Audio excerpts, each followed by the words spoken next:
Cassandra Edlin Gross. Cassandra was a happy woman who loved others. She loved to shop, and she was generous with those in her life. She was last seen in the Edgewater village near Latrobe, Pennsylvania, on April 7, 2018. There seemed to be nothing much going on that day.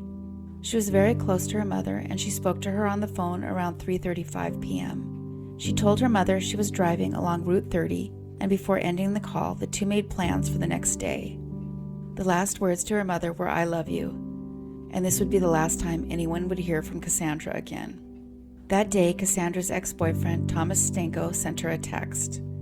According to Stanko, they made plans to go to the mall together, but she never showed up, nor has she been heard from again.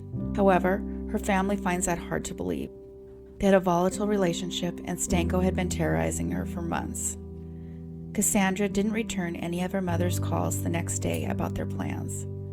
Her father went to her home the following day, April 9th, to let her dog Baxter out. This is something her father did twice every day while Cassandra was at work. Cassandra loved her dog like her own child, and she doted on him. Yet when her father arrived, Baxter was nowhere to be found. Baxter was diabetic and blind and needed medications. He would later be found wandering alone on a busy road, something Cassandra would never have allowed to happen. Cassandra's mother reported her missing on April 10th. Later that day, Cassandra's Mitsubishi Outlander was spotted in a wooded area in Twin Lakes Park. It had been burned beyond recognition, and any clues as to what happened to Cassandra were burned right along with it. Eventually, the police would turn their attention to Stanko. They obtained a warrant and descended on the property he lived with his mother. They found no sign of Cassandra at all. However, they did locate 17 guns, assorted ammunition, as well as an all-terrain vehicle that had been stolen in the 1990s. This was a problem because Stanko had been on parole. He was convicted of numerous felonies in the past, and he wasn't legally allowed to own any guns or ammo, much less be in possession of stolen property.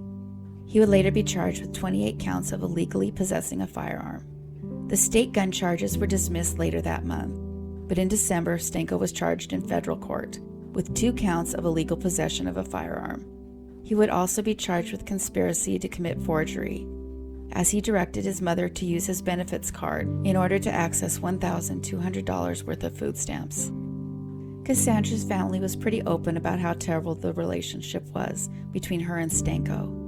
He had a history of stalking her, threatening her, telling her he was going to kill her, and a habit of sending her threatening letters. It's unclear why she spoke to him that day. The only version of it is what he claims. Cassandra didn't say a word to her mother about Stanko. They do not believe she would have gone shopping with him, as he claimed was the plan.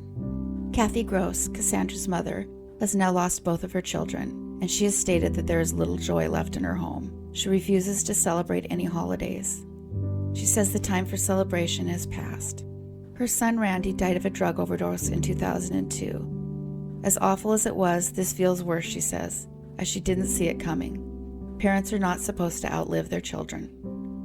Since the day that Cassandra went missing, she has not used her bank accounts or her credit cards. She has also not accessed her retirement funds.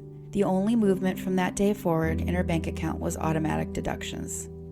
Investigators believe that she was murdered, and she has been declared legally dead in January of 2019. Her case remains unsolved. Her mother has become obsessed with bringing her daughter's remains home.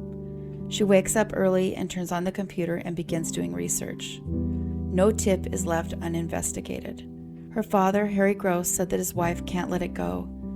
She believes Cassandra is dead, but she needs the resolution of knowing what happened and where her daughter's body is located. "I want her found before I die," she would go on to say. "That's the end of the story, and that's the whole story. How I have to do it, I don't care." Baxter found a home with one of Cassandra's friends. It appears Thomas Stanko is still in jail on the weapons charges. He insists he is innocent regarding her death. Her family members have testified about how brutal his stalking and harassment was. Any information on her case can be called into the Pennsylvania State Police. Cassandra was 51 when she went missing. If she is alive today, she would be 55. Kerry Grace Jones. Kerry had just moved to Jacksonville, Florida a few months before she went missing. she met a man online named Jackie Kelly Jr., who went by the name of Nick. She decided to uproot her life and give the relationship a chance. She chose to move from Pell City, Alabama to Jacksonville, Florida. When the police questioned Nick Kelly about where Kerry was, he claimed she simply left the apartment and walked away. His story, in its next telling to the police, would drastically change. He would then go on to claim that they had been drinking and they got in a fight. In this telling, Kerry hit him with a coffee cup, rendering him unconscious until the following day, which was February 9th. However, being the good citizen that he is, as soon as he regained consciousness the next day, he immediately reported her missing. She drove an easy-to-spot car at the time, a 1996 Toyota Avalon with a brown right fender. It was found abandoned at the Beal store where she worked. The video surveillance is grainy and unclear, but it shows someone driving the car into the parking lot at 6:45 p.m. on February 7th, the day she went missing. Whoever drove the car there that day did not go inside the store. When the car was examined, they found the driver's seat was pushed back, suggesting it was not Kerry who drove it there, but rather someone much taller. A person was seen pedaling away on a bicycle, but it couldn't be confirmed that that person was in any way related to whoever dropped off the car. Kerry has an adult son named Aaron who lives in Alabama, and he spoke to her frequently. He said she was happy at first in her new relationship, but that recently she had become quite unhappy as her boyfriend drank excessively every night, and it had begun to wear on her. Her son has not heard from her since the day before her boyfriend reported her missing. The boyfriend has been extremely uncooperative and recently hired a lawyer. He has refused to speak to the police at all about Kerry's disappearance. The police searched the apartment they shared and they seized Kelly's pickup. However, it appears no evidence was found, or if it was, it wasn't released by the police. The police believe she is likely deceased. She loved both of her sons and her grandkids very much, and she was always in constant contact. No one has heard from her, and they don't believe she would do that of her own accord. She has brown hair and brown eyes, as well as double pierced ears. She's 5 foot tall and weighs 120 pounds.